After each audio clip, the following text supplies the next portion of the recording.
The next one actually is a question for me.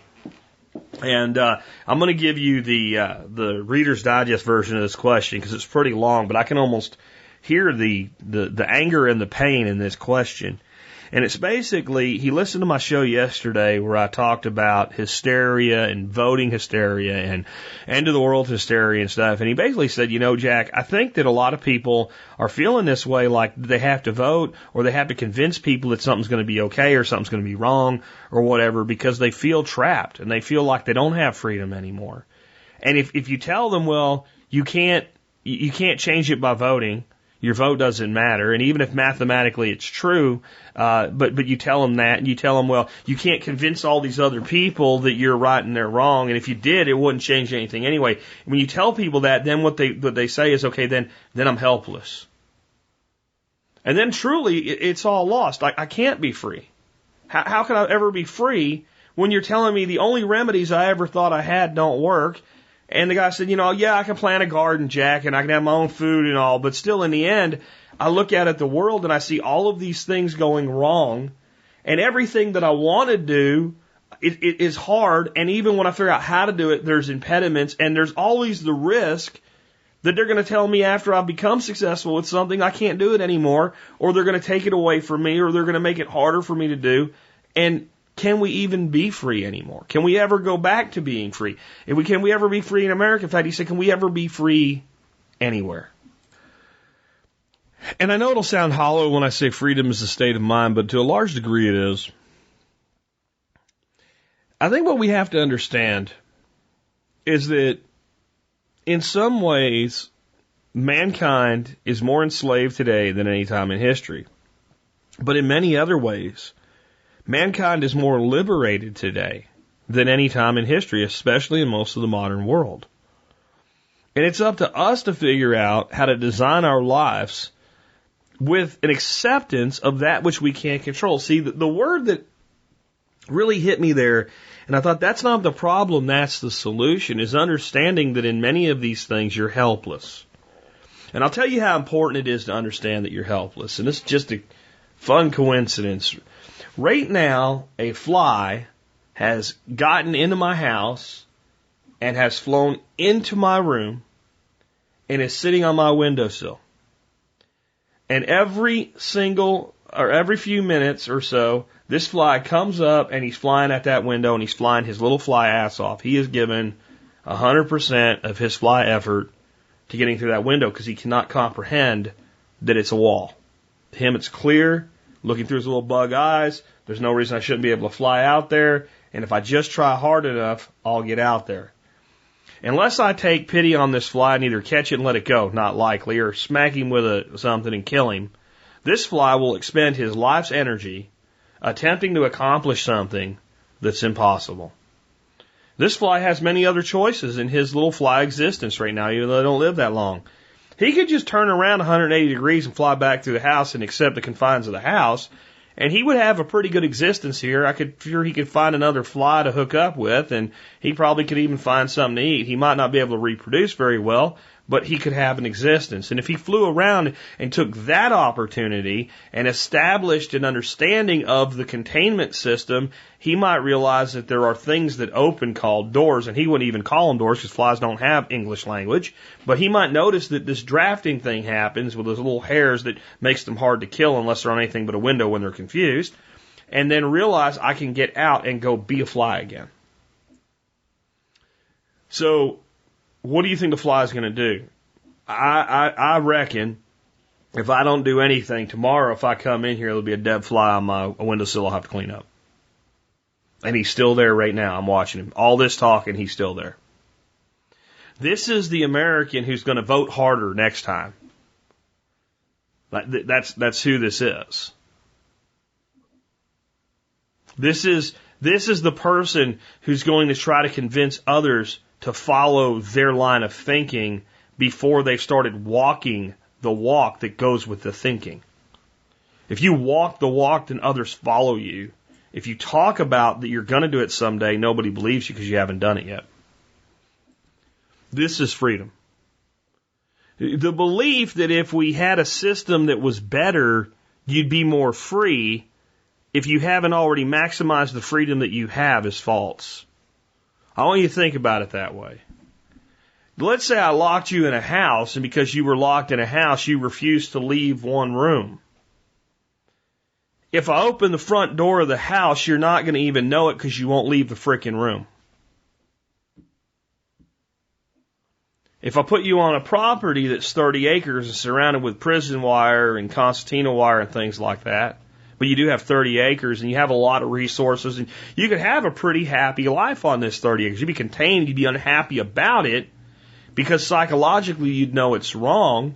But if there were friends and family to interact with, other people, you had all the things that you wanted, you could have a happy existence. But if you decided because of that 30-acre fence, you were so unhappy that you were not even going to leave the house that you were given on that 30 acres. So what the hell's the point? If I go out there, I'm still going to run into the damn fence. If somebody tore the fence down, you wouldn't know. And if there was a hole in the fence that you could slip through and get yourself into an additional 100 acres, it wouldn't be a lot more freedom, but it would be more than twice the freedom that you have right now, but you would never find it. If you did see it and you saw other people slipping through it and you realized, but there's just another fence on the other side of this one and there's only a little bit more space out there, you might not find that that second fence also has a hole in it, a crack, a sliver. And you wouldn't carve out for yourself the freest life and freest existence and greatest opportunity for escape that you possibly could have. Instead, you would live bitter and contained by things that don't even really contain you. As real as the fence is, the false boundaries that are much smaller than the fence contain you more than the fence that itself. Many people in the liberty movement, this is how we're living today. We're living that way.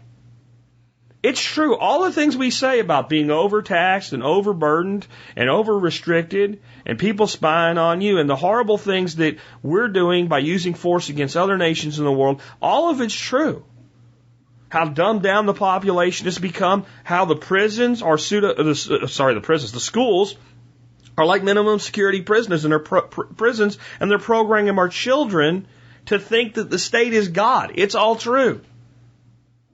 But it doesn't have to be for you, and it doesn't have to be for the people that you really care the most about. If you can't convince somebody, live your life and prove it.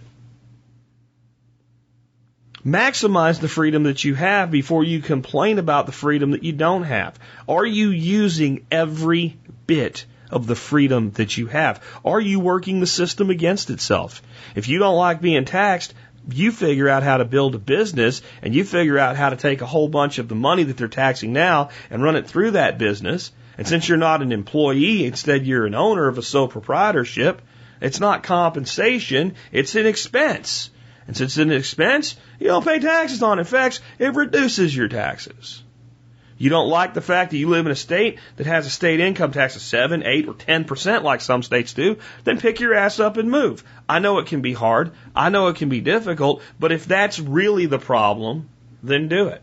See, I think the problem is a lot of people today in the liberty movement who are not happy and who are not overall successful in their lives are using the truth that we're oppressed in many ways as an excuse for not maximizing their own freedom, and thereby using it as an excuse for their inability to build a life with meaning and with success.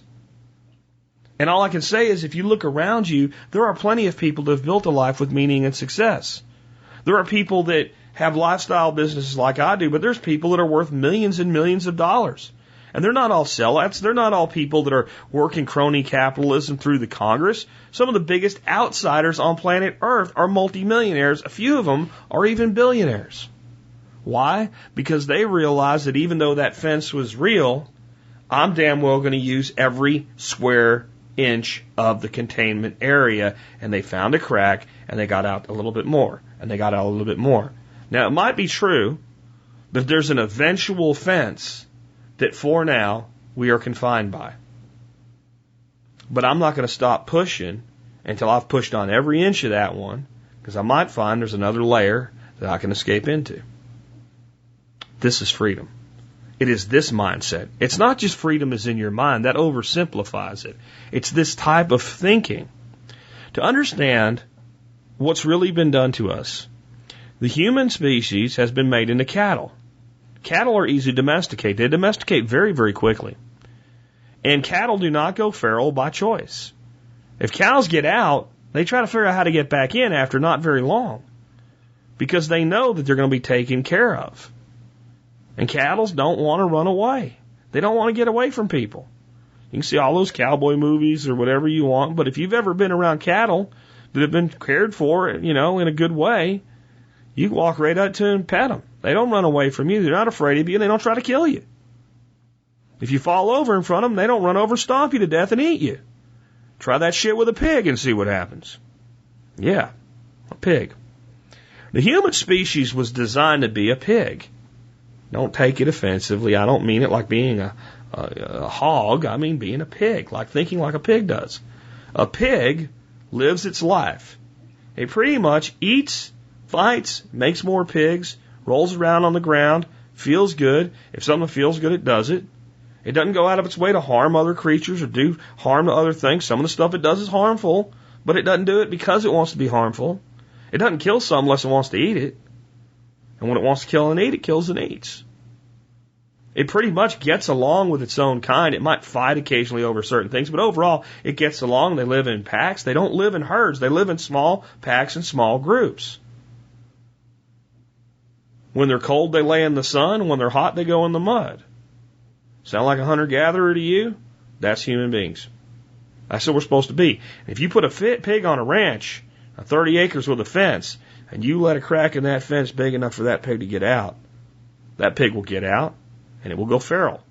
It will go as feral as it can on whatever is on the outside of that fence. And if it's contained there, it will keep working, it will keep looking, and eventually it will find its way out. The cow, however, will willingly walk into a barn and allow a human to take its milk. That human is the IRS and the other government agencies that take your money. If you want to be free, you have to stop being like the human cattle and be the pig that you are. I know that sounds funny, but it is true. Keep that in mind.